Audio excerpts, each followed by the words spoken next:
This is Kick-Ass News. I'm Ben Mathis.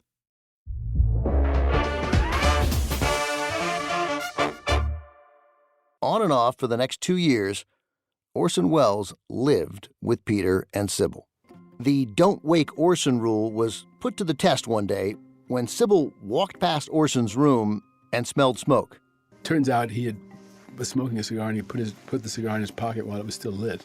The burning cigar was in the pocket of Orson's bathrobe, and he fell asleep. And it caught on fire, so he threw it into the bathtub, and he missed the bathtub and hit the carpet, and some of that burned.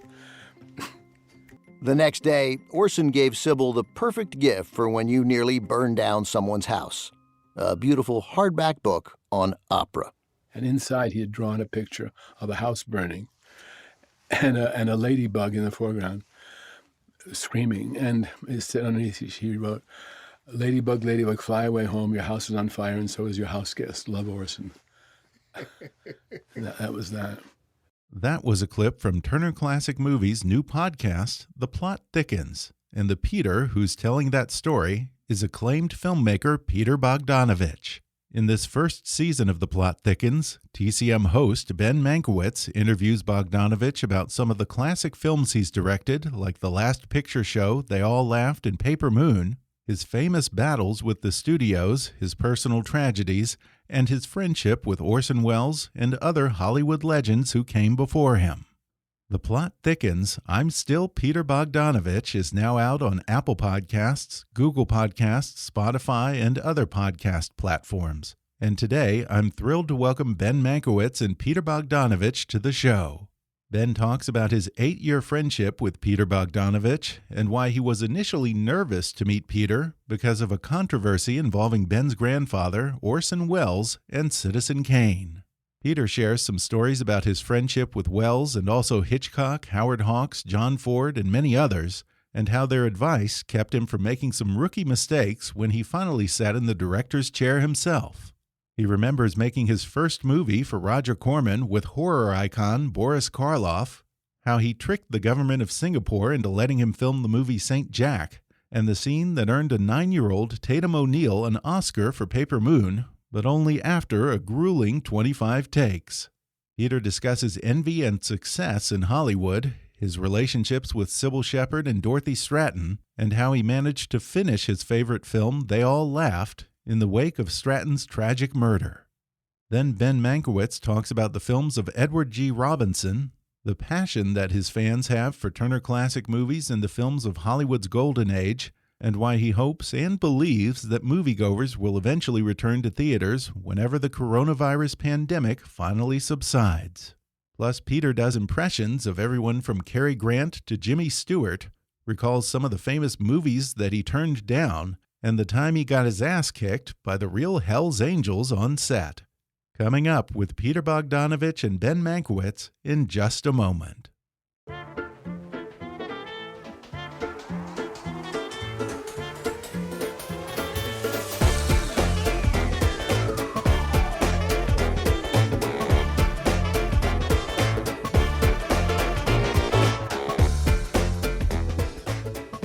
My guests today are film critic and host of Turner Classic Movies, Ben Mankiewicz, and former film critic turned director Peter Bogdanovich, known for such acclaimed films as The Last Picture Show, Paper Moon, What's Up, Doc, St. Jack, They All Laughed, The Cat's Meow, and other great movies. Now they're working together on a new podcast for Turner Classic Movies, which follows Peter Bogdanovich's remarkable career, his personal and professional ups and downs, and his friendships with many legendary filmmakers of Hollywood's golden age. The podcast is called The Plot Thickens. Peter and Ben, welcome. Hi. Thanks for having us, Ben. Well, I really enjoyed this podcast, The Plot Thickens. So many great Hollywood stories in there. And I guess that you guys have been pals for, what, 8 years now? How did this friendship evolve? So I went to Toronto as part of a sort of publicity campaign for our film festival, which we have every year in the spring. And the idea was to sort of take the festival to towns around the States and obviously in Canada too, because we were in Toronto. And we bring a guest, and we had Peter, and we were going to screen The Last Picture Show and do a Q&A with Peter. And Peter worked for TCM. He'd done the essentials for at least one season, and Peter was, to me, I'd never met him, and he was an intimidating figure because he was, so unbelievably filmic, and I feared that, my own level of, self-confidence, that he'd sort of see me as some fraud, and he would have this sort of Bogdanovich detector, which could tell, sort of distinguish real film fans from silly broadcasters, and then I walked into the bar of the hotel where we had agreed to meet, and he was instantly kind and nice, and then he sneezed, and he had a cold, and he was complaining about the cold the way everybody complains about a cold, and it just instantly humanized him, and we hit it off right away. Yeah. Yeah, and you also say that you were nervous because of your famous family lineage in Hollywood. You are, of course, the great nephew of Oscar-winning director Joe Mankiewicz and grandson of Herman Mankiewicz, who co-wrote Citizen Kane. And I guess there's some controversy there. People have very definite opinions about how much of that script for Kane was your grandfather versus Welles, right? Yeah, well, there's and I know Peter is Peter was in the Welles camp. What happened was I asked Orson about that whole thing, and he just didn't like the fact that it was written that he stole the credit and so on. And he said that Mankiewicz's contribution, he said to me, was priceless. And he said the speech about the woman he saw, waiting to get on a boat or something, and all white she was in, and so on. He said that's all Mankiewicz. He said, and it's my favorite thing in the movie. He said. Yeah, so I sort of have come to this sort of, because it's important to me to sort, it was really important to my dad to defend Herman, and I think this all comes out of the sort of rebirth of Kane, right? And then that rebirth of the movie, Welles got more credit than I think my family thought he should have for the screenplay. Huh. And then there's that pushback from Pauline Kael, of which there's plenty to dispute in what she wrote, and that ended up diminishing Welles's contribution. And so in my head, and I talked about this with Peter, and I think we can both live with this, that no matter what percentage you want to give Herman credit for the screenplay, that argument misses the point that that's Orson Welles' movie, and nobody should diminish that. The performance is unbelievable, the direction's groundbreaking, and the producing too, even if you leave the script out, that he's force of will made that movie happen. He was like a filmmaker in every sense. I mean, it's Orson Welles' movie, regardless of the discussion about the screenplay. And Peter, the way Ben describes it, Orson Welles was more than just a mentor to you, but maybe even something like a second father to you. Do you think that's pretty accurate? To a degree. Jerry Lewis was once asked about me and what he thought of me and why I was interviewed all these people. And Jerry said that Peter's looking for his father. Huh. And he said that all these people I interviewed, all these directors, were father figures. He was right to a degree. They were all sort of mentors. John Ford, even who was surly and mean all the time, but I liked him. And Howard Hawks, certainly. I mean, Hawks said to me one time, "Always cut on action, and then you'll never see the cut." Good advice. See the cut. And I remember that on every picture I've done. I think of that. And Orson taught me about lenses, and Ford told me everything that good in pictures happens by accident. And I got a lot of information, which was very helpful. Also, they're either substitute fathers in a way, or my father died while we were shooting picture show. Right. He never saw anything I made except targets. Yeah, and you had this amazing friendship with all these great directors from Hollywood's golden age, yet here you were, this young guy, part of the so-called new wave cinema. One could easily see how those guys might have been jealous of your youth and success, or thinking, why should I spend my time on this kid? What does he know? Why do you think all these great directors took a shine to you? I think the main reason is, because I can say this now that I'm 80, I can say that if a 25-year-old guy came to see me now and knew all about my pictures, I'd like him too. In fact, this kid wrote a book about Peter Tonguette, which is coming out in June or July, I think. This book called Picturing Peter Bogdanovich, and I liked him because he knew my pictures, and he was a nice kid. And he's young. He's like 25 or something. Well, you've also had a friendship with a number of younger filmmakers today, like Tarantino, Wes Anderson, Noah Baumbach, all who have huge respect for you. Do you find yourself wanting to mentor young directors and pass some of your wisdom on to the next generation in the way that Welles and Ford mentored you? Well, it happens. Yeah, sure. I mean, I don't search them out, but they if I meet them and I like them, I'm happy to answer any questions. Yeah. I don't lecture them. I just answer Ben, Peter is not like the rest of us. That's the thing. Yeah. And oh yeah. So all of Peter's friends are either 120 years old or 40 years old, and I again, it's one of the things that it makes him different than everybody else. Just the way he relates is different. And real quick, he didn't just like their movies. I mean, he came in enormously prepared to talk about their movies. So instantly they got, okay, this kid might be 22, 23, 24 years old, 25, but he knows what he's talking about. And so that goes to the fact that, that sort of lame expression they frequently used to dogs. Peter was an old soul then. Yeah, and I've heard you say, Peter, that you felt that there was something wrong, that a director like John Ford couldn't get a picture made and Orson Welles wasn't working, but you were. Did you maybe even feel a little guilty that there were these legends who were put out to pasture at the same time as you were enjoying a huge streak of hits? I did want to reach out and help them to make some more pictures if they could. I did that. I tried to do that a few times. Yeah, and we did finally get Orson's picture made. The Other Side of the Wind. That was quite an ordeal. Yeah, just recently. But I was frustrated by that. The reason I think it worked with me and the other directors is because I wasn't really just a film critic. I had directed in the theater and acted in the theater, and I'd had a lot of experience with show business, so to speak, since I was 15. Because I went and did my first professional work in Traverse City, Michigan, when I was 15. Lied and said I was 16. And I studied with Stella Adler for 4 years. So when I talked to these directors, I was sort of in the business already, even though, as opposed to just being a film aficionado. Yeah. And you came up in the business just as the old studio system had died out. Do you wish that you could have been a director in that era as opposed to the 70s or today? Very, very much so, because they were making movies all the time. Ford had 3 films released in 1939. Yeah. 3 films.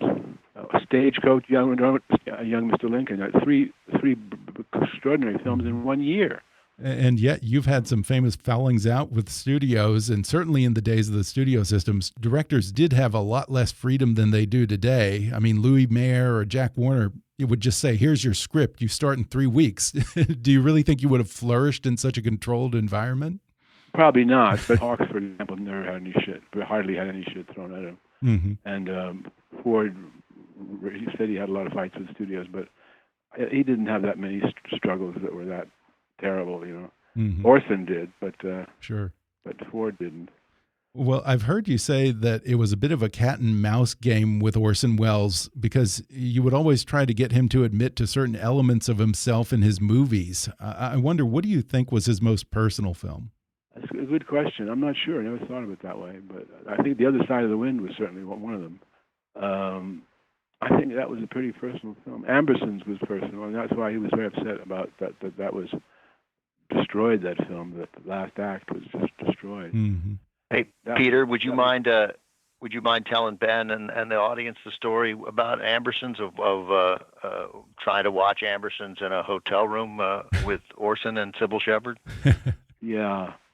Well, Orson used to sit next to the TV. I guess this was before they invented the remote, or maybe he just liked to sit next to the TV, and he kept flipping the channel. And we're talking to us, and at the same time flipping the channel. And as he flipped one time, I saw the image of a shot from Ambersons. And I said, "Oh my God, it's Ambersons! Leave it alone, Orson." And Orson said, "No." And he switched the channel, and then everybody said, "Oh, come on, Orson, we want to see it, So he reluctantly switched it back to the Ambersons and walked out of the room.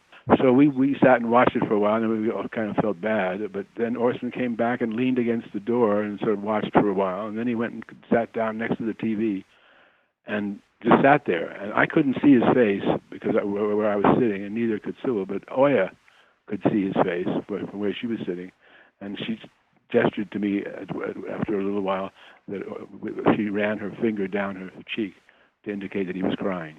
Wow. And so I said, "Oh, come on, Orson, I know you don't want to see this." And we switched the channel because he was moved, you know. And then the next day I said to him, you seem to be very moved watching Ambersons. I guess it's rough to see that it was recut like that." And he said, "No, that's not why I was moved." He said, that just makes me angry. But what moved me is that it's the past. It's over. Of course, it was famously recut, like you just mentioned, so I'm sure that he would have loved to have had a second crack at that. Well, the first hour of the picture, I just saw it recently, the first hour of the picture is pretty much the way Orson intended it. It's pretty extraordinary. The last half hour is in and out. I wonder, when you finally became a director yourself, do you think Welles, Hawks, Ford, Hitchcock, the advice you got from all these giants kept you from making a lot of rookie mistakes on your own movies? It helped a lot, I'll tell you that. I certainly, for the whole idea of things happening by accident and being, you know, let them happen. I certainly use that on a lot of pictures. Yeah. And on Picture Show, a couple of times that happened. For example, the scene by the tank dam, how he saw this land long ago and all that. The sun came out suddenly during that speech. It had been overcast, and the sun came out, and I gestured to the cameraman who was at some distance from me, gestured to indicate would the lighting be okay, and Bob Searchy, he shrugged. He didn't know. Now, if I hadn't been told that the best things that happen by accident, I might have cut, which would have been stupid. But I might have cut and said, "We got to get the lighting right." But I didn't. I just remember what they said, and I let it go. And it was wonderful. The sun came out, the sun went in and out, and it worked. The exposure was all right. Yeah, and I love that amazing final scene between Cloris Leachman and Tim Bottoms. And I've always heard that you got that on the first take with no rehearsal. Is that true? Well, it's pretty much true. We didn't rehearse it at all, and I didn't want to hear the words until we were shooting. So she said, "Can I run it?" And I said, "No, I don't want to see it." So, but I had learned that from Ford. Well, actually, Henry Fonda told me that for the big goodbye scene in Grapes of Wrath, between Fonda and Jane Darwell, the mother, very emotional scene, and Fonda said he wouldn't let us do it for him until we were shooting, and then he got it on the first take. And I remembered that, and so when we came to this scene with Cloris, which is a very emotional scene at the end of Picture Show, she said, "Can I run it for you?" I said, "No, I want to see it when we're shooting." And so she was all worked up and everything, and we rolled, and it was what you see is the first take. Wow. And she won an Oscar for that. Probably for that scene even. Yeah, for that scene. Yeah. It was for that scene. Yeah, that scene was amazing. Yeah. And Bert Schneider said to me, you sure you need that scene? The producer, he said, "Do you sure you need that scene? You don't want to end the scene with the picture with Tim driving the truck and turning around and driving back to town?" I said, "Bert, I made the picture because of that last scene." He said, "Oh, okay." I was interested to hear that I guess you originally weren't very interested in turning that book into a movie, right? I guess it took some convincing, huh? No, I just, a couple of people read it, and I asked Polly Platt, who was my wife at the time, to read it, and she read it, and she said, "Well, it's a very good book," she said, "but I don't know how you make it as a picture." And that interested me, how do you make it as a picture? Because I always think you can do anything in movies. So I was curious to figure out how to do it. So I read it then, and and it interested me. How was I going to make it? Yeah, I came up with a very pretty simple answer, which is just shoot the book. So I did. Of course, we had to cut some things out, obviously. And now I have to ask you before we move on to tell me a little bit about your time in the Roger Corman School of Filmmaking. You, along with other directors like Coppola and Scorsese, kind of cut your teeth under Roger Corman. In fact, I think that you pretty much went from a PA to a director in a matter of weeks or a month or something? No, I started with Roger as a writer. He asked me to rewrite to do some. He asked me for my opinion of a script, the Wild Angels script. Oh yeah. And I gave him my notes, and then he asked me to rewrite it. So I did, and that was how I started with him. And then he moved me from writing to being a kind of second unit director. Yeah, and you had to work with real Hell's Angels on that movie, right? Yes, they didn't like me. They didn't like me because they didn't like me because they hated Roger, and I was always standing next to Roger whispering in his ear, and so they hated me too. And Roger says to me, "Run in there, will you?" It was a fight between the townies and the Angels. So I ran in there, and they started hitting me. And I went right down to the ground. I said, "Fuck this!" And I went down to the ground. Oh, Jesus. And I love the story of the first movie that you ever directed, Targets. Wasn't it something like Corman basically said, "I've got 20 minutes of footage of Boris Karloff from another movie. See what you can do with it." Well, it's not exactly that bad, but it was sort of. He said he said Boris Karloff owes me 2 days' work, so I want you to shoot 20 minutes of footage with Karloff in those 2 days. You can shoot 20 minutes in 2 days. I've shot whole pictures in 2 days. He said, now then you got 20 minutes with Karloff. Then I want you to pull 20 minutes of Karloff footage out of a picture called The Terror. And then now you'll have 40 minutes of Karloff. And then shoot 40 minutes with some other actors, and that'll be a new picture. Are you interested? I said, oh, sure. Yeah, and talk about making a silk purse out of a sow's ear. I mean, The Terror was not a very good movie, but Awful. Targets was terrific. Well, you know what's fun. Thank you. But you know what's funny is the idea for what to do with it. I was shaving one morning, and I thought, this is really pissing me off. And I thought, okay, I know what to do. The picture ends. The picture starts on the screen that says "The End," and it fade up. We're in a projection room. And Boris Karloff is sitting next to Roger Corman himself, and he turns to Roger and says, "That is the worst movie ever made." And I thought, wait a second, that's not a bad idea. If he's an actor, I don't have that changes everything. Because we couldn't figure out how to make Boris a heavy, because he was 80 years old and wasn't scary anymore. And so, but we figured it out that way. And I've always heard that Karloff, from everyone who ever worked with him, has always said that he was just the loveliest man and a total gentleman all the time. Was that pretty much your experience too? Yeah. Oh yeah, he was a very, very sweet man. Mm-hmm. Very, very nice man. Fun to work with. We're going to take a quick break, and then I'll be back with more with Peter Bogdanovich and Ben Mankiewicz when we come back in just a moment.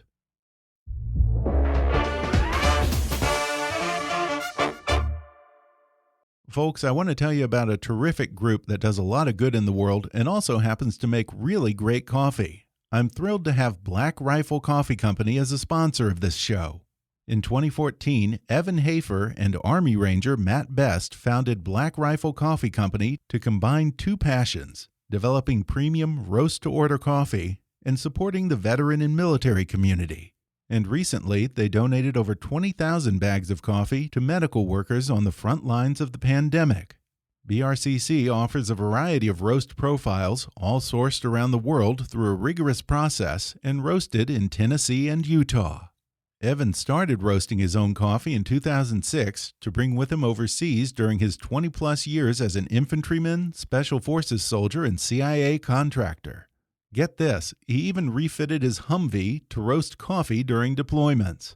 Now, BRCC currently employs 200 vets and plans to employ 10,000 eventually. With the Buy a Bag, Give a Bag campaign, BRCC donated over 30,000 pounds of coffee to troops overseas in 2019 alone. Join BRCC's Coffee Club, a free subscription where your chosen coffee is roasted, packaged, and shipped free to your door and on your schedule. You also receive discounts and gain access to exclusive products, content, and more. Head to blackriflecoffee.com/kick to order and use promo code KICK for 20% off. That's blackriflecoffee.com/kick with code KICK for 20% off. This ad is a warning. Our democracy is under attack from the U.S. Supreme Court. In the middle of a deadly global pandemic, People across Wisconsin were planning on voting absentee to keep themselves and their families safe. But the night before the election, 5 Republican justices on the Supreme Court told thousands of people they would have to choose between risking their lives and forfeiting their right to vote. This Supreme Court favoring Republican interests over our democracy is nothing new. They gutted the Voting Rights Act. They invited billionaires and corporations to spend unlimited amounts trying to influence elections. They gave a green light to gerrymandering, voter ID laws, and voter roll purges. Now, a progressive movement is rising up to fight back. Because it's quite possible the Wisconsin case won't be the last 2020 showdown over voting rights to be settled in the courts. And we simply can't trust this court to put aside partisan views and protect people's right to vote. Our courts are becoming too political. It's time to say enough. Learn more about how you can join the fight by visiting demandjustice.org/kick. That's demandjustice.org/kick. And now, back to the show. Well, Peter, over the weekend, my wife and I rewatched probably my favorite movie of yours, Paper Moon. I absolutely love Paper Moon because, you know, it's a screwball romantic comedy, sort of like It Happened One Night, in my opinion, better than that, but between an adult and a child, and it really ends up being a love story. And I don't know if that had ever really been done before Paper Moon. Well, Paper Moon is a strange movie. Just worked out. I don't know. I never thought of it as a screwball comedy, but you know, I have a tendency to try to put laughs into a picture as much as possible, and that's we got a bunch of laughs in the picture, which is fun. My favorite scene is that wonderful argument between Ryan and Tatum O'Neal in the car. I mean, that scene has to be like, what, maybe 2 minutes long? How did you get this young girl who'd never done a movie before to pull off a scene like that and all that dialogue in one continuous take? 25 takes. Oh, really? Ben, it's a very good question because it's the one scene that I felt we needed to do it without a cut, and I just felt that it had to be done without a cut, and so the first day we tried to do it. We did 15 takes, and we never even finished the scene once. She kept forgetting the lines, or Ryan did. And there was only about a mile long stretch of road, mile or two, that was right for the period. So we only had that limited space, and if we didn't get it, we'd have to go all the way to the end. Because that's where there was a road you could turn out of and get around and turn back and go back. And so we'd go the whole distance. She'd fuck it up within 5 lines, and we'd have to go all the way down to the end, back up, turn right, back up, but all the way back, turn around, back up, and do it again. We did it 15 times the first day, and Ryan said, "I can't do this." He said, "I've done 10,000 episodes of Peyton Place, but I can't do this. I'm going to kill her." And so I said, daughter. "Let's wrap." Wow. With his daughter. And so we wrapped, and then we came back about 2-3 days later, and we did it about 10 times. We got it on the last take. Wow. But I tell you, that's why she won the Oscar. Yeah. Oh, yeah, yeah. That scene won her the Oscar. And I also just love the score to that movie, and really all of your movies, because you really seem to have this love for the Great American Songbook, the Gershwin, the Cole Porter, the Irving Berlin, and all that. Yeah, I like all that stuff. Yeah, I like country music, which we used a lot in Picture Show and Paper Moon also. Yeah. So you had these 3 hits in a row: Picture Show, What's Up, Doc, and Paper Moon. But you've said before that I guess you never really were able to enjoy the success of it in that era. Why not? I don't know. I felt a strange vibe coming from people. I didn't know quite what it was. It turns out it was envy or jealousy or something like that. But I don't know. I felt weird. I wasn't jumping up and down. I didn't think of it that way. You know. After the third one, after Paper Moon was successful, which was surprised me also. I just thought that was what happens. They're all successful, I guess. And Daisy Miller taught me that wasn't the case. Right. I wonder if you think that maybe some of the jealousy or the animosity from people in this town was maybe because of the fact that you had been a critic and kind of been on the other side of things, judging films that other people made. I don't know. Maybe I wasn't really ever. I never really was a film critic. I wrote about film. Right. I mainly wrote about things I liked, Mm-hmm.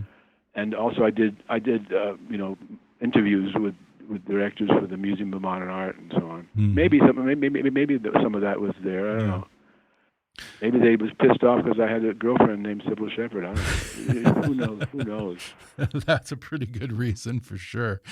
Yeah. You know, when dear River Phoenix died, Tony Curtis was asked what he thought, to make a comment about that passing, and Tony said, "It is impossible to gauge the level of envy and jealousy in this town." Wow. That was his response. Wow. And it's true. It's true. River, didn't have to die. It was a screw up. Yeah, and didn't Cary Grant give you some kind of advice at some point on this? Said you're being too happy, or something like that. You couldn't open a paper or a magazine without some shit about Cybill and me. I mean, something negative. So Cary calls me up. He says, "Peter, will you, for Christ's sake, stop telling people you're happy, and stop telling them you're in love?" Why, Cary? Because they're not happy and they're not in love. I thought all the world loves a lover. No, don't you believe it? Let me tell you something, Peter. People do not like beautiful people. There's a sentence that really reverberates. Now, I've told that story to audiences, and after I told it the first couple of times, I noticed that they laughed on every single line except the last one. They didn't laugh on that, and so I stopped telling that part of it. He would know, I guess, a guy like Cary Grant. There are a few more beautiful men than him. Oh, he was great. Yeah. Another film that I rewatched recently is Saint Jack, which I just love. It's such a fun movie to go back to, and that was when I think you went back to Roger Corman because the studios didn't want to make that movie, right? They said they'd make it, but not with Ben Gazzara. They wanted to make it with Paul Newman, Warren Beatty, a bunch of people. Wow. But not Ben, because Ben wasn't hot. So I said, I had compromised on the last couple of pictures, and I said, I'm not going to compromise at all on this one. I made the picture for less than $1 million. It was $980,000. But there's no compromise, and that was that. Yeah, and I think it's one of Ben Gazzara's best performances by far. Oh, yeah. But I know that the original Thoreau book, Saint Jack, I think it was and maybe still is banned in Singapore. So I've always wondered, how the hell did you get away with shooting a movie of that book on location in Singapore, Peter? Well, what happened was we lied. We lied, like we just said we're shooting a picture called Jack of Hearts.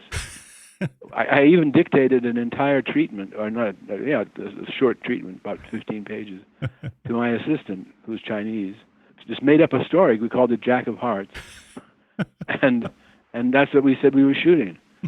And we didn't find out what we were really shooting until we left.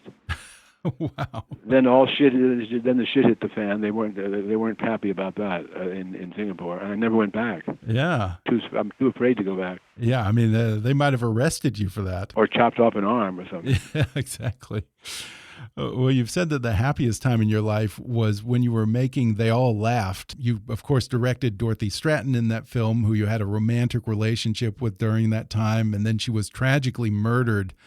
You still had to go back and finish that movie. I can't imagine going into the editing room and watching rushes of her every day after she had been murdered and you were so in love with her. A lot of directors might not want to put themselves through that. What kept you going? I guess the love for her, I guess. I thought it was my best film, and certainly my most personal film. It was not easy. I remember cutting that picture, and I noticed that I always had my hands clenched in this fist. Wow. On both hands. I just noticed that after about halfway through. I said, oh. And it was just tough, but we did it. Yeah, and it's such a great movie, and I think it's really come to be recognized as an underappreciated classic by now. And it's interesting because you bought the distribution rights back from the studio and tried to distribute They All Laughed independently. And in a way, you were sort of a decade ahead of your time because there were no Miramaxes or Lionsgates back then. Well, it was not a great move because I lost $5 million, and that's all I had at that point.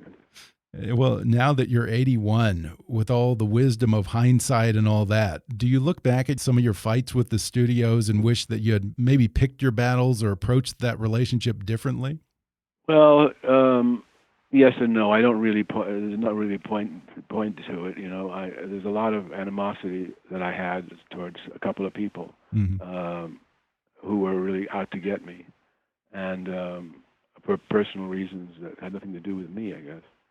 It really, you know, it's all in their heads. But I fought the big fight about Mask, for example, where I had Bruce Springsteen in the movie, and his music, and 5 or 6 of his best songs, and they made me take it out because they didn't want. They said they couldn't make a deal, which was bullshit.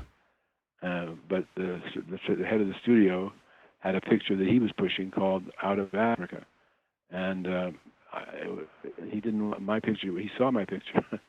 He saw the picture, Mask, with the music in it, and it was overwhelmingly powerful. It was obviously a really good movie, and the music made a difference because, you know, Rocky, the boy that it was about, he was a big fan of Bruce's, so it was all worked. And they put Bob Seger in, who's very good, but he wasn't Bruce Springsteen. Mm-hmm. Yeah, it's a great film, and I think that they've added back in the Springsteen music more recently, haven't they? Oh, I got 20 years later. I got it all put away. I put 8 minutes back and put in the Springsteen.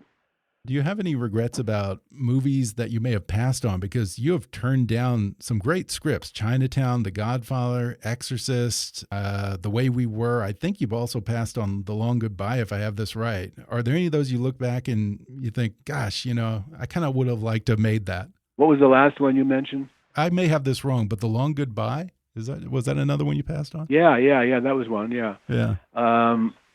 Well, there was always a reason. I actually don't regret any of them, except maybe Chinatown. I didn't give that much of a chance because I was kind of a little bit arrogant on that one. Really?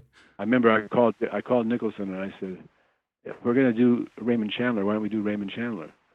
And that was the end of that. The Godfather, I didn't feel like doing. I still wouldn't. I thought Francis did a good job, but I wasn't into mafia. I wasn't into that story. And The Exorcist, I hate movies like that. I hate stories like that. I wasn't interested in that one. What the gore, or what was it that you didn't like about it? The Exorcist and all the devils in you and all shit. I couldn't see myself doing that. Yeah. I think Billy did a good job, but I wasn't my kind of. Yeah. I didn't turn him down because I didn't think the scripts or the project were bad. I just it wasn't for me. Well, Ben mentions in the podcast that I guess you still watch movies almost every day. What are some of the films that you've watched recently? I don't watch them as much as he made it sound like I watch them all the time. I don't really. Yeah. I do constantly check TCM to see what's playing all day, and if it's something I like or I'm interested in, I watch some of it maybe, but not necessarily the whole thing. Yesterday, I think The Searchers was on, and I kept switching from the news to The Searchers just to see some of it. How about you, Ben? I mean, you must watch a ton of films for your job as a critic and a host at TCM. What are some movies that you've enjoyed or maybe even re-enjoyed recently? No, well, there's so many, and I mean, we've in May our star of the month is Edward G. Robinson, so I've caught up on some of those, and it's just sort of interesting the decisions we make about people. As we had one night where some of his tough guy roles, but there are only a handful of movies where he authentically played a gangster, and I think it relates a little bit to Peter too. Like if you make a splash early, the die is cast of how we think of you. And even though Robinson proved to be this incredibly varied actor, right? Right. He can do comedy, he can do drama, he can, Our Vines Have Tender Grapes, and but he's still this gangster. And part of it that he was so good at being a gangster. I mean, he invented that way of talking to such an extent that crime bosses across the United States sort of began seeing themselves as Edward G. Robinson characters, began seeing themselves as Rico. I mean, those movies, I don't know that I find them terribly, they're not exactly the typical comforting movies during the current situation we're all in, but any movie that sort of, makes you feel, right? Mm-hmm. That's what Peter's looking for in his movies. It moves you in some way. It doesn't have to be to tears. It just reaches you. That really connects. And then as far as new movies, I saw a Bad Education, the Hugh Jackman Allison Janney movie. Yeah. So wonderful, such a good film. Peter would unquestionably enjoy that. Yeah, you got to see which one is it? It's an HBO movie. What's it called? Yeah, it's an HBO movie called Bad Education with Hugh Jackman, Allison Janney, based on a true story. It's quite good. Yeah, you would love it. Yeah, it's funny because Edward G. Robinson, he's so known for all of his gangster roles, but whenever I think of Edward G. Robinson, I can never get out of my mind that scene from the Ten Commandments where just Edward G. Robinson going, "Where's your God now, Moses?" That's very funny. Yeah, I don't know. Maybe that's not his best work, but it's totally memorable. That's right. Yeah. Well, did you see? Have you seen Tiger Shark? No. That's Edward G. Robinson. One of his first movies was directed by Howard Hawks. Oh wow! Very, very good. See that. Yeah, he loses his arm to a shark, and we have that on the first night. We have that Thursday night. It's also the first night that I have shooting the intros from my house. So I'm curious how that's gonna look. Yeah. And Ben, you really do have the dream job hosting movies for TCM. Having come back to sort of your family business later in life, because I think you started out as a journalist, has it been something of a revelation to see what Turner Classics and what all of these great old films mean to the fans? Yeah, it has been. And I didn't expect my life to go in this direction. It worked out nicely. I'm keenly aware of how great this job is. There isn't really a day that goes by that I don't realize how lucky you are to be the guy who stands up there for 2 minutes before Casablanca or the Magnificent Ambersons, and then people think of you the way they think about the movie. It's just it's ridiculous, but man, it's quite lovely. And then to see what happens. There are plenty of people in this country who don't connect with Turner Classic Movies or these films, right? But the people who do, that connection is deeply felt and meaningful. It's why Peter became who he is, because he connected to these movies. Movies meant something to him. They're not just. It's not just the way we think of nostalgia, which means you put up an old Brooklyn Dodgers pennant in your house.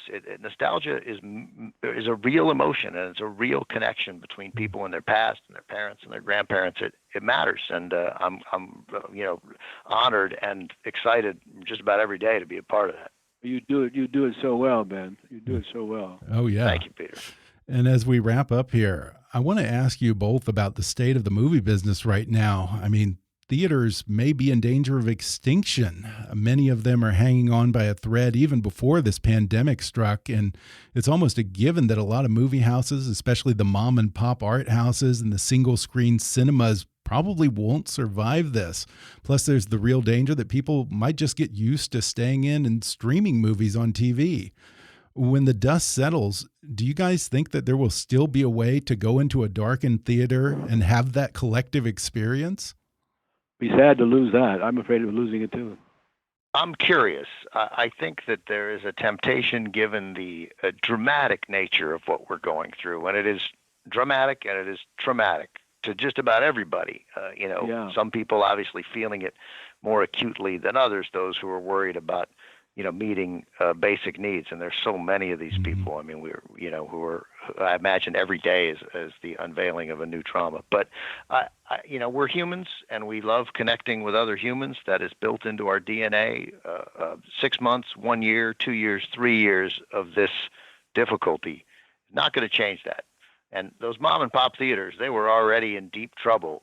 So I actually sort of think, many of them will come out okay. I think there's always going to be a desire to go to art house theaters and see some of these old films and some of the independent pictures that Peter's friend John Cassavetes made and guys like that. So I think we're wrong to even speculate. Like, we don't know what it's going to be, but we're not going to stop being humans, and we're not going to stop wanting to connect to each other. Yeah, I think you're right.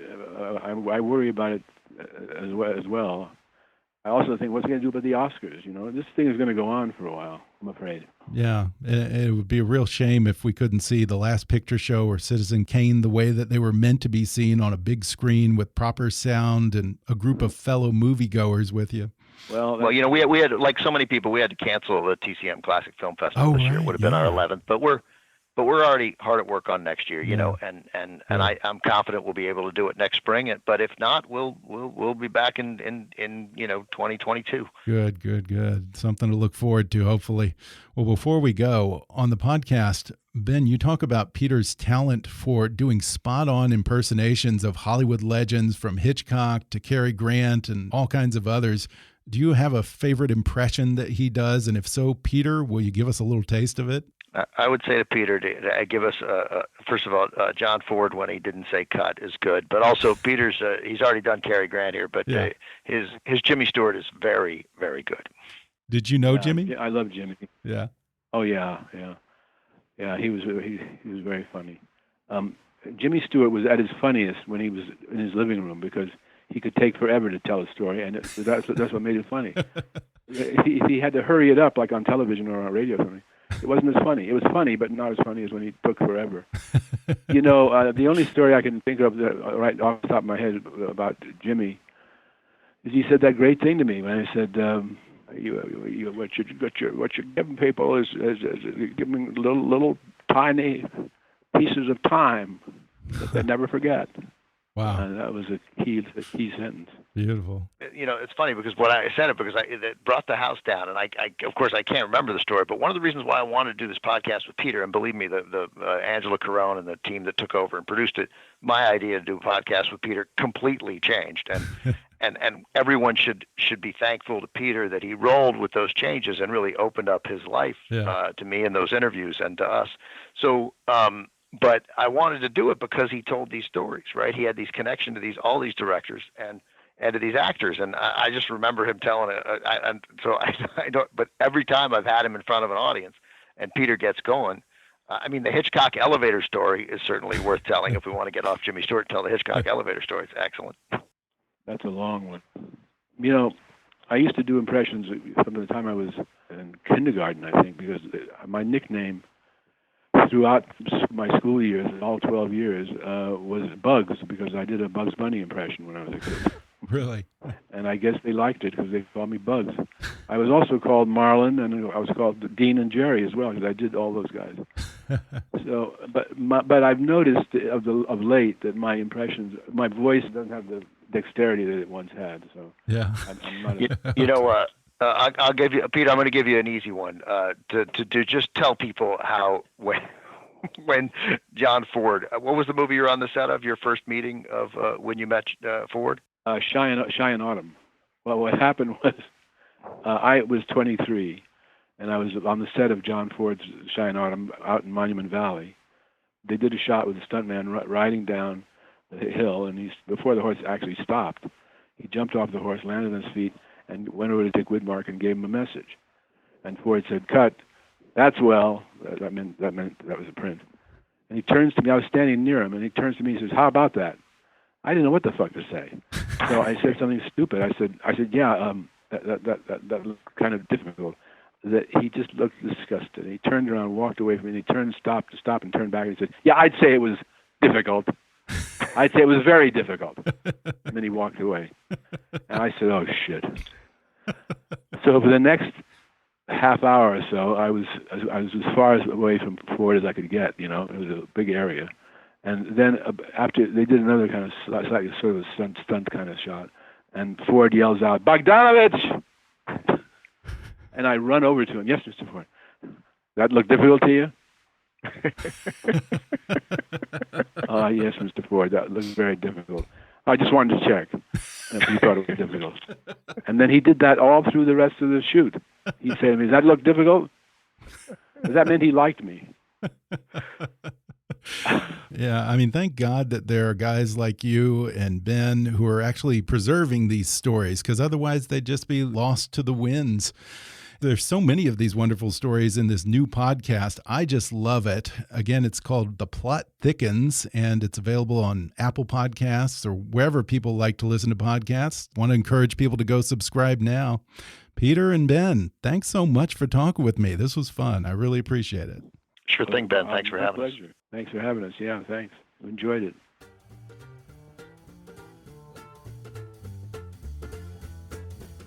Thanks again to Peter Bogdanovich and Ben Mankiewicz for coming on the show. Subscribe to The Plot Thickens. I'm Still Peter Bogdanovich, wherever you listen to podcasts. Learn more at theplotthickens.tcm.com. And while you're at it, I really suggest that you go back and watch some of Peter Bogdanovich's terrific movies. I'd recommend starting with what I think are 5 of his best films: The Last Picture Show, Paper Moon, What's Up Doc, They All Laughed, and St. Jack. Follow Ben Mankiewicz on Twitter at BenMank77 and see him host some of the greatest movies of all time on Turner Classic Movies. If you enjoyed today's podcast, be sure to subscribe to us on Apple Podcasts and rate and review us while you're there. 5-star ratings and detailed reviews are one of the best ways for new listeners to discover the show. You can also follow us on Facebook or on Twitter at @KickassNewsPod and recommend us to your friends on your social media. For more fun stuff, visit kickassnews.com, and I welcome your comments, questions, and suggestions at comments@kickassnews.com. For now, I'm Ben Mathis, and thanks for listening to Kick-Ass News.